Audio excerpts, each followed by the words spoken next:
नमस्कार दोस्तों, स्वागत है आपका एमसीक्यू आईक्यू में। मैं जनरल अवेयरनेस और जनरल साइंस के क्वेश्चन करा रहा हूँ डीएफसी एग्जाम के लिए। ये पार्ट 32 है, तो चलिए शुरू करते हैं। आज का फर्स्ट क्वेश्चन है, who heads the ministry of women and child development? महिला एवं बाल विकास मंत्रालय का प्रमुख कौन है? तो ministry of women and child development की मिनिस्टर कौन है? स्मृति ईरानी जी। नेक्स्ट क्वेश्चन है, what is the capital of Nepal? Nepal की राजधानी क्या है? तो नेपाल की राजधानी काठमांडू है। नेपाल के प्रेसिडेंट है रामचंद्र पौडल। वाइस प्रेसिडेंट है नेपाल के राम सहाय यादव। देखिए, दोनों वाइस प्रेसिडेंट हो या प्रेसिडेंट हो, दोनों में राम राम आता है, तो आप दोनों ध्यान से पढ़िएगा और ऑप्शन टिक लगाइएगा। वाइस प्रेसिडेंट में वी आता है और यादव में भी वी आता है, तो ऐसे आपको याद हो जाएगा। वाइस प्रेसिडेंट है राम सहाय यादव। प्राइम मिनिस्टर है पुष्प कुमार दहल। नेपाल के प्राइम मिनिस्टर है पुष्प कुमार दहल, ये भी याद रखो। नेपाल 5 स्टेट से बाउंड्री शेयर करती है इंडिया के। कौन कौन से? 5 स्टेट। उत्तराखंड से बाउंड्री शेयर करती है नेपाल। यूपी से बाउंड्री शेयर करती है। वेस्ट बंगाल से बाउंड्री शेयर करती है सिक्किम। और लास्ट स्टेट कौन सी है? लास्ट स्टेट है बिहार। इन 5 स्टेट से बाउंड्री शेयर करती है नेपाल। नेक्स्ट क्वेश्चन है, where did the indigo revolt took place? नील विद्रोह कहाँ हुआ? तो इंडिगो रिवोल्ट कहाँ पर हुआ था? बंगाल में हुआ था, जिसको हम नील विद्रोह भी बोलते हैं। बंगाल में हुआ था ये विद्रोह। कब? 1859 में, मार्च 1859 में। फार्मर थे बंगाल में, वो अगेंस्ट थे ब्रिटिश के, इसलिए ये विद्रोह हुआ था, तो याद रखो। नेक्स्ट क्वेश्चन है, who appoints controller and auditor general of India? Bharat का नियंत्रक एवं महालेख परीक्षक, जिसको हम केक बोलते हैं, की नियुक्ति कौन करता है? केक की नियुक्ति कौन करता है? तो केक को अपॉइंट करता है हमेशा प्रेसिडेंट। जो हमारे कंट्रोलर एंड ऑडिटर जनरल हैं, उसको अपॉइंट करते हैं प्रेसिडेंट। और कौन से आर्टिकल में लिखा है? जो कंट्रोलर एंड ऑडिटर जनरल है, उसका आर्टिकल है 148। बहुत इंपॉर्टेंट क्वेश्चन है। 148 आर्टिकल है कंट्रोलर एंड ऑडिटर जनरल का। जो केक होते हैं वो क्या करते हैं? रिस्पॉन्सिबल होते हैं कंपाइलिंग ऑफ अकाउंट, चाहे वो यूनियन गवर्नमेंट हो, सेंट्रल गवर्नमेंट या स्टेट गवर्नमेंट हो, दोनों का अकाउंट कंपाइल करती है केक। एक क्वेश्चन ये भी आ सकता है कि फर्स्ट केक कौन थे? First controller and auditor general कौन थे इंडिया के, जो 1948 से लेकर 1954 तक बने रहे? तो वी नरहरि राव। जो वी नरहरि राव थे, वो फर्स्ट केक थे controller and auditor general India के। अगर मैं प्रेजेंट की बात करूं, प्रेजेंट में केक कौन है? हमारे केक कौन है? केक के चेयरमैन, तो वो हैं गिरीश चंद्र मुर्मू, केक है प्रेजेंट में। और फर्स्ट थे वी नरहरि राव। प्रेजेंट में गिरीश चंद्र मुर्मू जी केक है हमारे, ठीक है। वो जो केक होते हैं वो रिपोर्ट किसको करते हैं? वो प्रेसिडेंट ऑफ इंडिया को रिपोर्ट करते हैं, और प्रेसिडेंट ऑफ इंडिया ही इनको अपॉइंट करता है। अगर नॉमिनेशन की बात करेंगे तो नॉमिनेट करता है केक को प्राइम मिनिस्टर ऑफ इंडिया, और अपॉइंट करते हैं प्रेसिडेंट ऑफ इंडिया। ये कहाँ पर रहते हैं? न्यू दिल्ली में रेसिडेंसी है केक, जहाँ पर रहते हैं। अगर मैं टेन्यूर की बात करूं तो 6 साल, या तो 6 साल पूरे हो जाए, या तो उनकी उम्र 65 साल हो जाएगी तो रिटायरमेंट हो जाएगा। और आर्टिकल आता है 148। बहुत इंपॉर्टेंट क्वेश्चन है, सब एग्जाम में आ चुके हैं। नेक्स्ट क्वेश्चन है, और काफी इंपॉर्टेंट क्वेश्चन है, how many seat are there in Lok Sabha? Lok Sabha में कितनी सीट है? तो लोकसभा में 552 सीट्स हैं। मैक्सिमम स्ट्रेंथ है लोकसभा में 552, जिसमें से 530 जो सीट्स हैं वो स्टेट की हैं, और 20 जो सीट है वो यूटी है, तो दोनों को मिलाकर 550 हो जाती है। एक इंपॉर्टेंट क्वेश्चन बताता हूँ आपको, 1952 से लेकर 2020 तक 2 सीट रिजर्व थी लोकसभा में एंग्लो इंडियन कम्युनिटी के लिए, ठीक है। ये बहुत इंपॉर्टेंट क्वेश्चन है। ये 2 जो सीट थी ना एंग्लो इंडिया कम्युनिटी की, देखिए 530 तो स्टेट्स की हो गई, 20 सीट हो गई यूटी की, और 2 जो सीट थी ना वो एंग्लो इंडिया की थी, एंग्लो इंडिया कम्युनिटी की थी। तो ये 2 सीट्स बची ना लोकसभा में, उसको हटा दिया गया है, डिसकंटिन्यू कर दिया है लोकसभा में। तो जनवरी 2020 में जो एंग्लो इंडिया की सीट रिजर्व सीट थी ना, उसको पार्लियामेंट ने डिसकंटिन्यू कर दिया है लोकसभा की। 126 कॉन्स्टिट्यूशनल अमेंडमेंट बिल था, 2019 में आया था। इस बिल के थ्रू जो एंग्लो इंडियन की सीट थी ना वो हटा दी गई।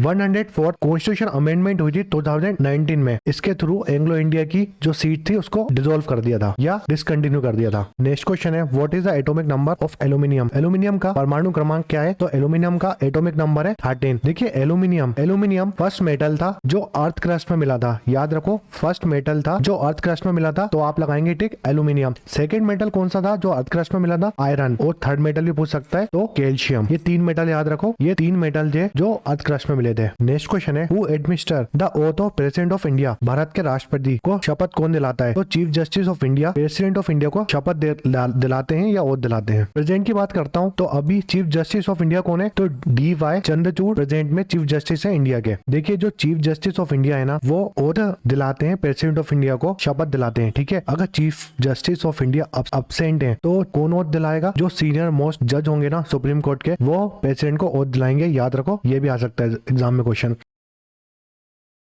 वो जो प्रेसिडेंट ऑफ इंडिया का इलेक्शन होता है वो इनडायरेक्ट होता है, ठीक है। President of India elected not direct by people, जो प्रेसिडेंट ऑफ इंडिया है ना वो डायरेक्ट इलेक्ट नहीं होते पीपल के थ्रू, याद रखो।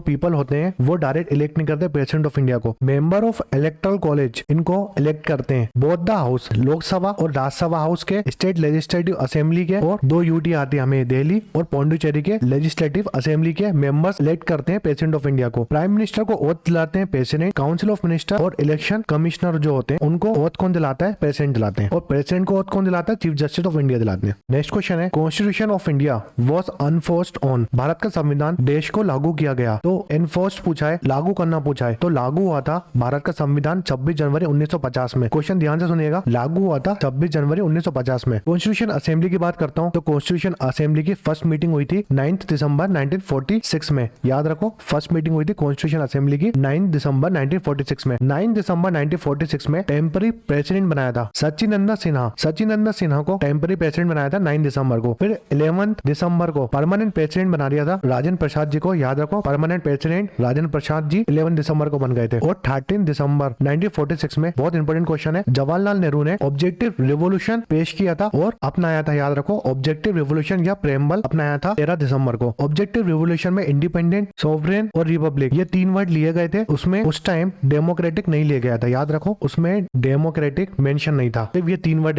मेंशन थे। कॉन्स्टिट्यूशन ऑफ इंडिया अडॉप्ट कर लिया था कॉन्स्टिट्यूशन असेंबली ने 26 नवंबर 1949 में अडॉप्ट कर लिया था कॉन्स्टिट्यूशन, मगर एनफोर्स लागू कब किया था? एनफोर्स किया था 26 जनवरी, 2 महीने बाद, 26 जनवरी 1950 में एनफोर्स किया था, याद रखो। 2 महीने बाद एनफोर्स कर लिया था और अडॉप्ट कर लिया था 26 नवंबर को। 26 नवंबर को हम कॉन्स्टिट्यूशन डे बनाते हैं हर साल। और भी इंपॉर्टेंट क्वेश्चन बताता हूँ आपको, नेशनल फ्लैग हमने कब अडॉप्ट किया था? तो 22 जुलाई 1947 में, याद रखो। 1947 में नेशनल फ्लैग हमने अडॉप्ट कर लिया था। नेशनल एंथम और जो नेशनल सॉन्ग है हमारा उसको अडॉप्ट किया था 24 जनवरी 1950 में। इंपॉर्टेंट क्वेश्चन है। और 24 जनवरी 1950 में राजेंद्र प्रसाद जी को फर्स्ट प्रेसिडेंट बना दिया था इंडिया का। जो कॉन्स्टिट्यूशन असेंबली थी उसके 11 सेशन हुए थे और 2 साल 11 मंथ और 18 दिन लगे थे कॉन्स्टिट्यूशन बनाने में, याद रखो। ये भी पूछ लेता है एग्जाम में। नेक्स्ट क्वेश्चन है who was the chairman of the first finance commission of India, Bharat के प्रथम वित्त आयोग के अध्यक्ष कौन थे? तो इसका करेक्ट आंसर है, और एक काफी इंपॉर्टेंट क्वेश्चन है, केसी नायोगी जी फर्स्ट फाइनेंस मिनिस्टर थे इंडिया के। जो हमारा फर्स्ट फाइनेंस कमीशन था उसके चेयरमैन तो कौन थे? केसी नायोगी जी। अगर जो हमारे 15 फाइनेंस मिनिस्टर आपको पता है फाइनेंस कमीशन कौन है? एनके सिंह, ये कल वाले क्वेश्चन में करा था। एनके सिंह 15 फाइनेंस कमिश्नर है हमारे। और जो फाइनेंस कमीशन है उसका आर्टिकल आपको पता होना चाहिए, 280 आर्टिकल में आता है। नेक्स्ट क्वेश्चन है hat-trick is the term associated with which of the game, hat-trick शब्द किस खेल से संबंधित है? इसका करेक्ट आंसर क्रिकेट से संबंधित है हैट्रिक। ये 32 पार्ट था। जनरल साइंस और जनरल अवेयरनेस के जो क्वेश्चन करा रहा हूँ मैं आपको डीएफसी एग्जाम के लिए। टेलीग्राम चैनल आप ज्वाइन कर सकते हैं हमारे, जिसकी लिंक आपको डिस्क्रिप्शन में मिल जाएगी। आप हमारा इंस्टाग्राम चैनल भी ज्वाइन कर सकते हैं, जिसकी लिंक आपको डिस्क्रिप्शन में मिलेगी। और कमेंट सेक्शन में कमेंट करके बताएं वीडियो कैसा लगा। Thanks for watching MCQ IQ।